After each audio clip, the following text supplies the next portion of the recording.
Ben H a des choses à vous dire, Raphaël parlant de Glucksmann. technocrate. Vous le savez, Anne, j'ai su conserver mon âme d'enfant, amateur de contes et légendes. Je ne compte plus le nombre de fois où tantôt ma naïveté, tantôt mon imagination m'ont joué de sacrés tours, comme la fois où Léa Landau m'a invité chez elle, me disant par SMS les clés sont sous le paillasson, fais comme chez toi. J'ai passé 2 heures à l'attendre nue sur son canapé, avant de réaliser qu'elle me demandait simplement d'arroser les plantes en son absence. Oui, j'aime à me laisser porter par de douces chimères, le Père Noël, la petite souris, les licornes, la démocratie ou même l'égalité des chances. Ah, quel fiefé rêveur je suis. Par conséquent, j'aime également me plonger dans les grandes histoires où des héros du quotidien prennent leur destin en main pour réaliser l'impossible, conquérir un royaume, sauver le monde ou plus fou encore, rassembler la gauche en France.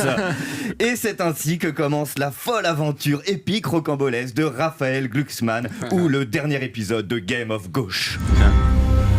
Tous les royaumes de la gauche étaient aux abois. Depuis la prise de pouvoir du roi En Marche, les vieux bastions des seigneurs de gauche s'étaient effondrés un par un. D'abord les communistes, qui étaient depuis passés au stade de civilisation préhistorique oubliée, puis ce fut au tour du Parti Socialiste, passant en un quinquennat du trône avec majorité à une ruine faite de fantômes sans idée, et puis l'Europe Écologie, qui est restée Europe Écologie, et justement c'est peut-être ça le problème, mais de ce marasme électoral sur les cendres d'une gauche encore fumante, sur la dépouille des vieux éléphants qui respirent encore à peine, un héros naîtra. Batman? Non. Spider-Man? Non. Glucksmann.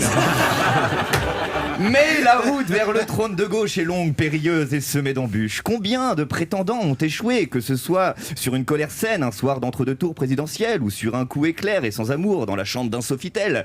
Dans la course au rassemblement, beaucoup feront défaut. Benoît Hamon garde son cap avec Génération, les Verts s'obstinent jusqu'à la perdition, et le PC ne daignera même pas négocier. Alors oui, les optimistes diront que Raphaël Glucksmann a déjà rassemblé le PS, et les plus pessimistes rappelleront que du coup, vous plus le PS, ça remplit même pas une Smart. Le Parti Socialiste, devenu depuis 2 ans le bouteflika de la politique française, on a beau regarder attentivement, il n'y a plus grand chose qui bouge. Et pourtant, vous êtes là, Raphaël Glucksmann, plus convaincu et déterminé que jamais, et le plus fou, c'est que même les sondages vous voient grimper semaine après semaine. À croire qu'un programme pour un monde plus juste, plus humain et plus écolo, dans le fond, et le paysage actuel, c'est pas si bête, voire nécessaire. Une gauche, une vraie gauche, une politique de gauche, même pour l'amateur de politique que je suis, c'est curieux, voire intriguant. Je suis né en 88, j'ai connu Mitterrand, Chirac, Sarkozy, Hollande, Macron. Alors Raphaël Glucksmann, très sincèrement, j'ai hâte de voir ce que ça pourrait donner avec des gens de gauche. Merci de m'avoir écouté. Europe 1.